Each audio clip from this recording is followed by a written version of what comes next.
Oswaldo Guayasamín, one of the greatest Latin American artists of the 20th century, was honored with numerous prizes from the Barcelona, Sao Paulo, and Mexico biennials, the French Legion of Honor, and recognized by UNESCO with its José Martí Prize.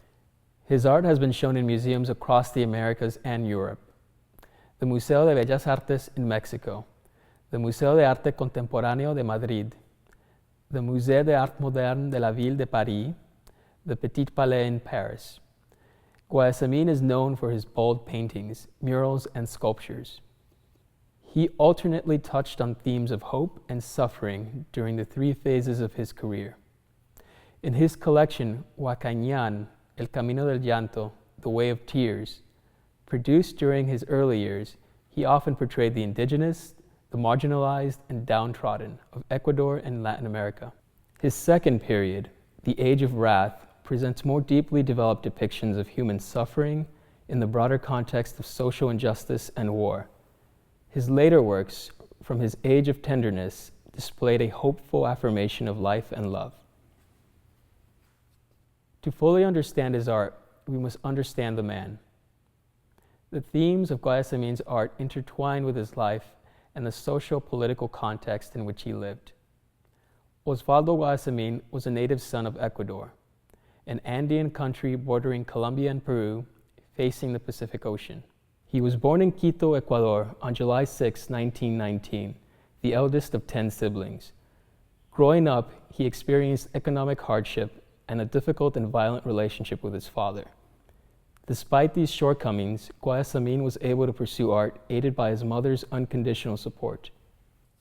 Those early memories of maternal love left a mark on Guayasamín and ultimately became a recurring theme in his work. Life in Ecuador provided other hardships for Guayasamín, along with all who shared his indigenous heritage.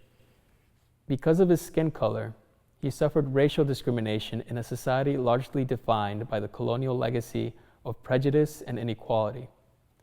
Reacting to injustices experienced, Guayasamín became an outspoken Marxist, sympathizing with revolutionary and insurgent movements in Latin America, and adamantly opposing imperialism and foreign interventions. Although a man of humble origins, he became a rich, well-respected artist and a friend of powerful dignitaries and celebrities. His family knew him as a tender father, but also a difficult man. He was difficult even as a student. Expelled from several schools, including Quito's prestigious School of Fine Arts, where he later returned and went on to graduate first in his class in 1941. Guayasamín briefly studied architecture before changing course and deciding to pursue art full-time. A major turning point for Guayasamín occurred at an exhibition he held in the city of Guayaquil, Ecuador in 1942. The exhibition caught the eye of Nelson Rockefeller, then head of the U.S. State Department Office of Inter-American Affairs. Rockefeller, who purchased 5 of Guayasamín's paintings, arranged for the artist to receive a government grant to tour the United States with his art for 7 months. This tour marked the beginning of Guayasamín's international career and soon brought him worldwide acclaim. After his U.S. tour, Guayasamín traveled to Mexico in 1943 and met the great muralist José Clemente Orozco. Orozco was part of a larger movement of Mexican muralists, which included Diego Rivera and David Alfaro Siqueiros, who generally worked within the nationalist ideology of the Mexican Revolution, though the subjects of their artwork differed.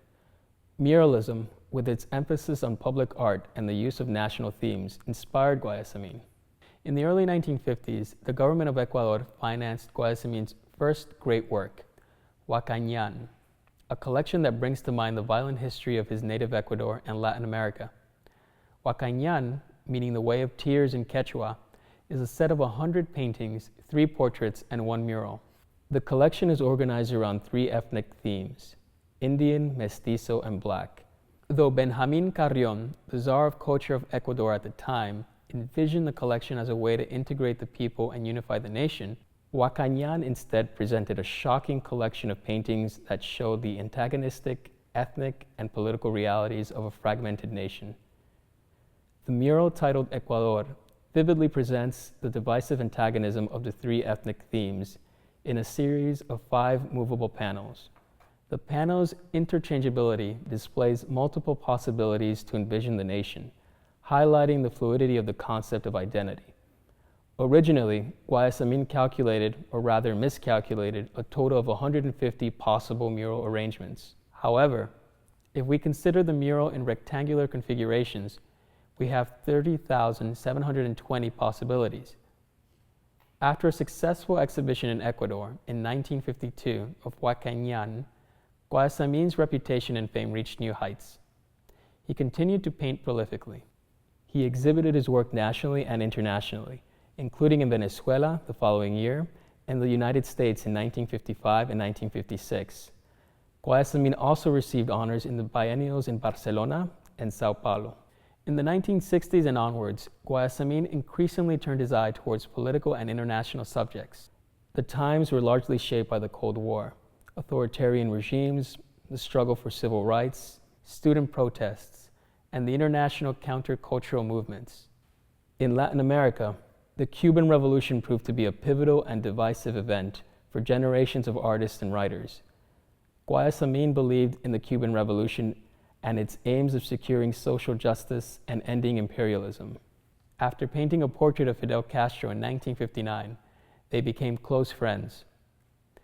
In Latin America, the Cold War often led to the violent suppression of dissidents and leftist movements.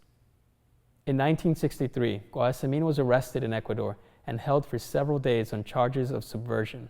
In 1965, his son Pablo Guayasamín Monteverde was detained, confined for a year, and tortured by the military government. Afterwards, Guayasamín turned his anger toward the U.S. and its foreign policies for their support of criminal dictators such as Somoza, Pinochet, and others. He vehemently condemned the constant U.S. interventions in Latin America. Guayasamín's period, the Age of Wrath, from 1960 to 1989, was marked by explicit political protest through the painting of tragedy and history.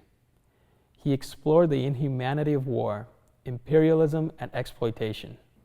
For example, in 1973, a US-backed military coup overtook the socialist government of democratically elected Salvador Allende in Chile.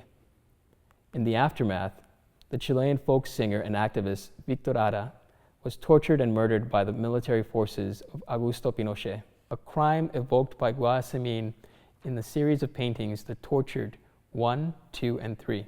Paintings such as The Meeting at the Pentagon and Napalm also reflected the artist's stance against U.S. foreign intervention in Latin America, Vietnam, and elsewhere.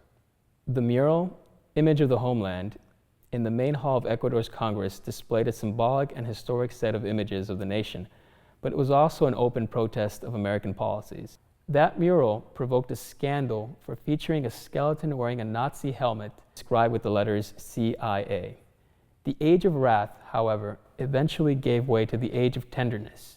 Guayasamín's final phase, marked by a distinct change in colors and themes, displayed a hopeful affirmation of life and love. Here the theme of maternal love took a prominent role in Guayasamín's work, as is clearly shown in the painting Mother and Child. The Capilla del Hombre, or Chapel of Man, is the culminating achievement of his work. This ambitious project is a monumental architectural structure with murals and paintings in which Guayasamín captures the history of suffering, resistance, and hope of the men and women of the Americas. He never lived to see its completion in 2002. On March 10, 1999, while seeking medical treatment for his eyes in Baltimore, Guayasamín passed away unexpectedly from a heart attack. He was buried in a clay funerary vessel, as per his wishes, next to a large pine tree in front of his house, overlooking his beloved Quito.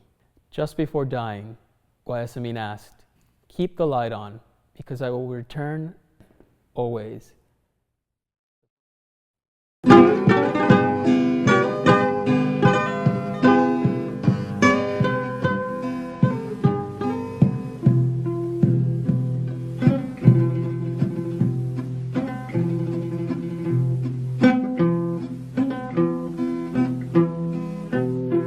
Yo quiero que a mí me entierre como a mis antepasados.